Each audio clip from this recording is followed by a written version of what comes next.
குஜராத் சட்டமன்ற தேர்தல் 2 கட்டங்களாக நடைபெறும் என தலைமை தேர்தல் ஆணையர் அறிவித்திருக்கிறார். सर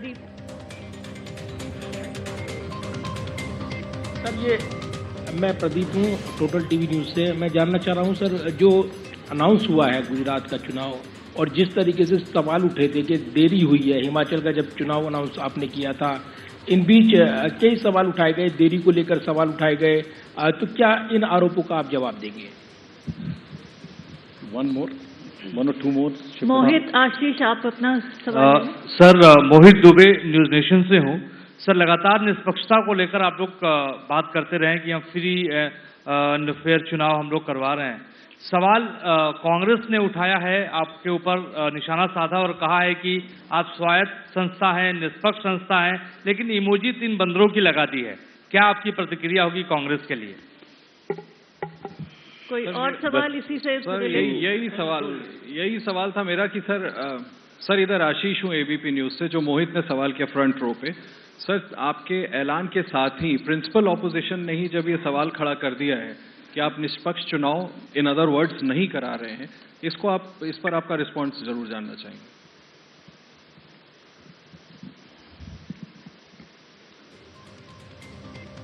बड़े इंपॉर्टेंट क्वेश्चंस हैं जो आपने दोनों मुझसे पूछे हैं, और अगर निष्पक्षता कमीशन की और इंडिपेंडेंस, इस पर मैं आपको संतोषपूर्वक जवाब नहीं दे पाया तो ये हमारे ऊपर ही एक डाउट हुआ। तो इससे पहले आपके प्रश्न पे आऊं मैं। जहां तक डिले का प्रश्न पूछा अभी एक साथी ने, आपको एक्चुअली दी अनाउंसमेंट में बहुत सारी चीजों को बैलेंस करना है, जिसमें there is a tradition of counting it together, there is weather, there is a difference between the date of last term of the assembly, the number of days on which MCC would be introduced. So there are a large number of factors. So there are certain factors which let me tell you in case this particular case. Announcement जो आज हम कर रहे हैं वो अभी भी last date of जो टर्म है असेंबली का वो 18 फरवरी 2023 में है, उससे 110 दिन पहले है. Still it is quite in advance. There is still time. But then it gets constrained by or limited by or we have to factor in the elections in the other state. Then from counting 72 days gap between announcement, this is on 8th of December and the 18th of February. Still there is a 72 days gap. So it's a combination of various things which also seriously have in consideration the last date of the term of the House. We are well before that. It is well within the factors of consideration, seeing the polls in the nearby states. Now coming to the larger question which you have asked about the independence. So actually इसमें actions and outcomes actually speaks louder than words. तो मैं आपको कितना भी बोल के समझाने की कोशिश करूं, उससे ज्यादा जरूरी है कि हमारे जो एक्शंस हैं और जो हमारे रिजल्ट्स आते हैं वो सही हैं कि है नहीं. अगर हम ये कहते हैं कि हमारे रिजल्ट सही नहीं है जो निकल के आते हैं, तो संभवतः ये इंडियन वोटर का बहुत बड़ा अपमान है. Elections after elections since the country has got independent, large number, 14, 15, large number of assembly elections, results have shown that at times those who are critical of the commission have got surprising results. I don't want to go into details as to how many times it has happened. लेकिन जो भी party किसी भी कारण से या जो भी कैंडिडेट किसी भी कारण से कुछ सवाल उठाते रहे हैं, जब रिजल्ट आए तो उनको मालूम हुआ अरे ये तो सवाल मुझे नहीं उठाना चाहिए था, ये तो मेरे फेवर में ही रिजल्ट आ गया. हमारे पास इंस्टेंसेस हैं कि चुनाव शुरू होने से पहले लंबी लंबी चिट्ठियां आती हैं कि ईवीएम मशीन्स खराब हैं, इनको बदल दीजिए, तो वही ईवीएम मशीन उसी पार्टी को जिता देती है. फिर वो प्रश्न बंद हो जाते हैं, फिर वो रिजल्ट एक्सेप्ट हो जाता है. सो चुनाव आयोग की निष्पक्षता, चुनाव आयोग की धारणा, और मैं इसमें कहना चाहूंगा हमारे लिए नई बात नहीं है, ये एक लीगेसी है.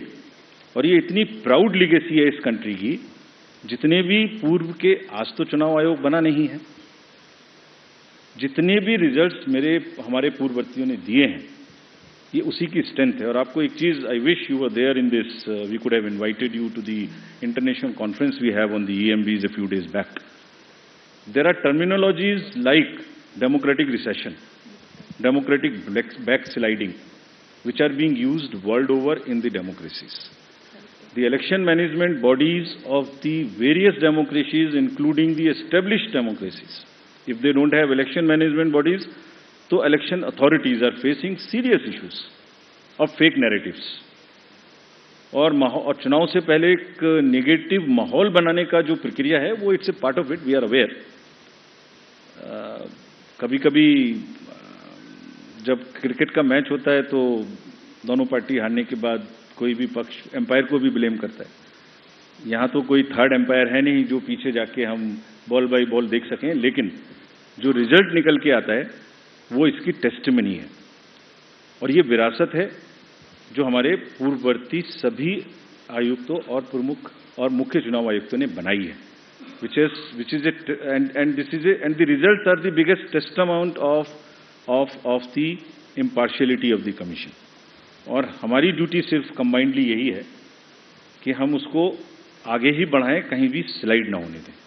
And we are sure that Indian election management body, believe me, whenever we go internationally, I went to World Election Bodies meeting also, India's leadership automatically suo moto gets accepted of the Election Commission in guiding the election integrity. So there are two parts. One is the overall democratic functioning. Second part is the delivering elections, integrity of the election process.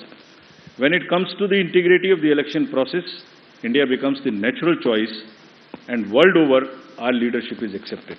You saw recently in the conference which just got over, Greece accepted co-leadership with us.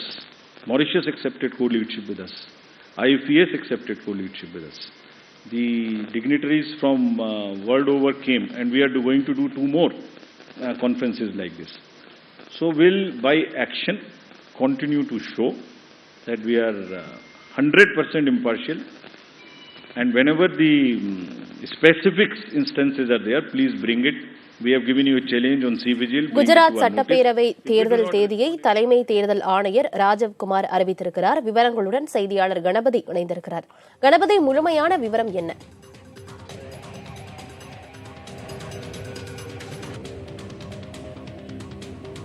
Gujarat மாநிலத்திலே 2 கட்டமாக தேர்தல் நடைபெறும் என தலைமை தேர்தல் ஆணையர் அறிவித்துள்ளார்.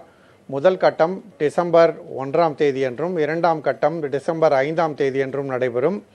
தேர்தல் முடிவுகள் டிசம்பர் 8ஆம் தேதி என்று அறிவிக்கப்படும். ஏற்கனவே ஹிமாச்சல பிரதேசத்துக்கு சட்டசபை தேர்தல் அறிவிக்கப்பட்ட போதும் வாக்குகளை எண்ணும் தேதி என டிசம்பர் 8 தான் அறிவிக்கப்பட்டிருக்கிறது. ஆகவே குஜராத் மற்றும் ஹிமாச்சல பிரதேசம் ஆகிய 2 மாநிலங்களுக்கான தேர்தல் முடிவுகளும் ஒரே நாளில், அதாவது டிசம்பர் 8ஆம் தேதி வெளிவரும். குஜராத் மாநிலத்திலே முதல் கட்டத்தில் 89 தொகுதிகள் மற்றும் 2வது கட்டத்திலே 93 தொகுதிகளுக்கு வாக்கெடுப்பு நடைபெறும். ஆகவே மிகவும் ஆவலுடன் எதிர்பார்க்கப்பட்ட குஜராத் சட்டமன்ற தேர்தலுக்கான தேதிகள் அறிவிக்கப்பட்டிருக்கின்றன. இன்று பரபரப்பான சூழ்நிலையிலே இந்த அறிவிப்பு வெளியாகியிருக்கிறது.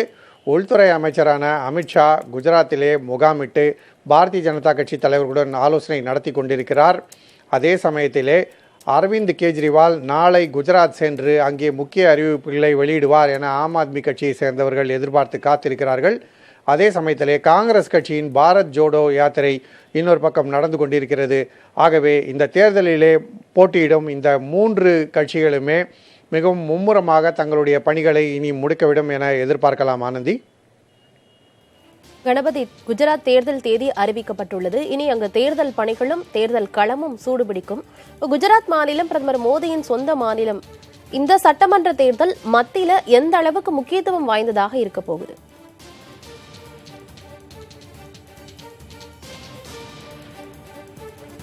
பிற மாநிலங்களை விட குஜராத் தேர்தல் மிகவும் உன்னிப்பாக கவனிக்கப்படுவதற்கு காரணம் என்னவென்றால், பிரதமர் நரேந்திர மோடி மற்றும் உள்துறை அமைச்சர் அமித்ஷா ஆகியோரின் சொந்த மாநிலம் குஜராத். நீண்ட காலமாக குஜராத் முதல்வராக பணியாற்றி தொடர்ந்து அங்கே சட்டசபை தேர்தல்களில் வெற்றி பெற்ற காரணத்தால் தான் பாரதிய ஜனதா கட்சி பிரதமர் நரேந்திர மோடியை தன்னுடைய பிரதமர் வேட்பாளராக 2014ஆம் வருடத்திலே தேர்ந்தெடுத்தது. இங்கே அவர் டெல்லியிலே பிரதமராக பதவியேற்ற பிறகு 2017ஆம் வருடத்திலே குஜராத் மாநிலத்திலே சட்டமன்ற தேர்தல் நடந்தபோது பாரதிய ஜனதா மற்றும் காங்கிரஸ் இடையே கடுமையான போட்டி இருந்தது. பாரதிய ஜனதா 49% வாக்குகளுடன் 99 இடங்களை கைப்பற்றி ஆட்சியை தக்க வைத்து கொண்டது. அதே சமயத்திலே காங்கிரஸ் கட்சி 41% வாக்குகளை பெற்று 77 தொகுதிகளிலே வெற்றி பெற்றது. இந்த முறை தங்களுடைய வெற்றியை பெரிதாக்க வேண்டும் என பாரதிய ஜனதா கட்சியை சேர்ந்தவர்கள் திட்டமிட்டுள்ளனர். ஏனென்றால் தேர்தலுக்கு பிறகு பல்வேறு முக்கிய தலைவர்கள் காங்கிரஸ் கட்சியை விட்டு விலகி பாரதிய ஜனதாவிலே இணைந்திருக்கிறார்கள். இதை தவிர ஆம் ஆத்மி கட்சியும் களமிறங்கியுள்ளது. ஆகவே இத்தகைய சூழ்நிலையிலே வலுவாக பிரச்சாரம் செய்து அதிக தொகுதிகளிலே வெற்றி பெற வேண்டும் என பாரதிய ஜனதா திட்டமிட்டுள்ளது. ஆனால் அதே சமயத்திலே பொருளாதார சிக்கல், கோவிட் காரணமாக பல்வேறு பிரச்சனைகள் போன்ற சவால்கள் பாரதிய ஜனதாவுக்கு இருக்கின்றன. அந்த கேள்விகள் கேட்கப்படும் போது அதற்கு எப்படி பாரதிய ஜனதா பதிலளிக்கும்? அதே போலவே சமீபத்தில், அதாவது ஞாயிற்றுக்கிழமை மாலையிலே மோர்பி நகரத்தில் உள்ள பாலம் இடிந்து விழுந்து அதிலே 130க்கும் மேற்பட்டோர் உயிரிழந்திருக்கிறார்கள். இதற்கு பாரதிய ஜனதா கட்சியின் அரசுதான் பொறுப்பு என காங்கிரஸ் மற்றும் ஆம் ஆத்மி கட்சி குற்றம் சாட்டி வருகின்றன. இப்படிப்பட்ட பல்வேறு சோதனைகளுக்கு நடுவே பாரதிய ஜனதா கட்சி மீண்டும் தனது வலிமையை வலியுறுத்த வேண்டும் என குஜராத்திலே விரும்புகிறது. அத்தகைய சூழலில்தான் இன்று தேர்தல் தேர்விதிகள் அறிவிக்கப்பட்டிருக்கின்றன.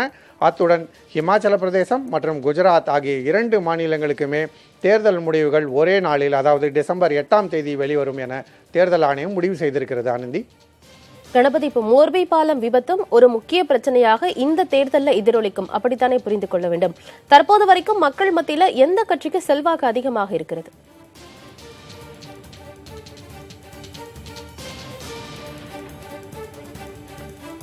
குஜராத் சட்டமன்ற தேர்தலை தொடர்ந்து கர்நாடகா, மத்திய பிரதேசம், ராஜஸ்தான், சத்தீஸ்கர் உள்ளிட்ட பல்வேறு மாநிலங்களிலே தொடர்ந்து தேர்தல்கள் நடைபெற இருக்கின்றன. 2023ஆம் வருடத்திலே இந்த தேர்தல்கள் நடைபெற்ற பிறகு 2024ஆம் வருடத்திலே பொது தேர்தலும் நடைபெற இருக்கிறது. அந்த மக்களவை தேர்தலிலும் போட்டி கடுமையாக இருக்கும் என எதிர்பார்க்கப்படுகிறது. ஏனென்றால் ஒருபுறம் பாரதிய ஜனதா மீண்டும் வெற்றி பெற வேண்டும் என மும்முரமாக பணியாற்றி கொண்டிருக்கிறது. இன்னொரு புறம் காங்கிரஸ் கட்சியை மீண்டும் புத்துணர்வு பெயர் செய்ய வேண்டும் என்பதற்காக ராகுல் காந்தி பாரத் ஜோடோ யாத்திரை நடத்தி கொண்டிருக்கிறார். கட்சியின் புதிய தலைவராக மல்லிகார்ஜுன் கர்கே சமீபத்தில் தேர்ந்தெடுக்கப்பட்டிருக்கிறார் என்பதும் குறிப்பிடத்தக்கது. இத்தகைய சூழ்நிலையில் எதிர்க்கட்சிகள் ஒருங்கிணையுமா, ஒன்றாக பாரதிய ஜனதா கட்சியை எதிர்க்குமா போன்ற பல்வேறு கேள்விகள் இருக்கின்றன. ஆகவே அந்த கேள்விகளுக்கு விடைகள் வரும் சட்டமன்ற தேர்தல்களிலே, அதாவது ஹிமாச்சல பிரதேசம், குஜராத் தொடங்கி அடுத்த கட்டமாக ராஜஸ்தான், மத்திய பிரதேசம் உள்ளிட்ட மாநிலங்கள் போன்றவற்றிலே எதிர்க்கட்சிகள் எத்தகைய நிலைப்பாடை எடுக்கும் என்பதை பொறுத்து தெரிய வரும். ஆகவே தற்போதிலிருந்தே தொடர்ந்து தேர்தல்கள் நடைபெற உள்ளதால் அரசியல் களம் மிகவும் சூடாக இருக்கும் என நாம் எதிர்பார்க்கலாம். ஆனந்தி, கணபதி, குஜராத்தை பொறுத்த வரைக்கும் கடந்த காலங்களில் பலம் வாய்ந்த கட்சிகளாக இருந்தவை எவை? அது குறித்த விவரம் இருந்தா சொல்லுங்க.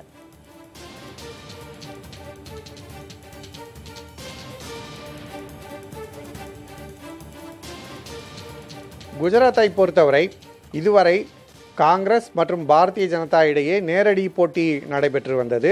அதிலே தொடர்ந்து பாரதிய ஜனதா கட்சி வெற்றி பெற்று வந்தது. ஆனால் கணபதி, இணைப்பிலே இருங்கள். மற்றொரு அண்மை செய்தியை திரையில் பார்க்கலாம்.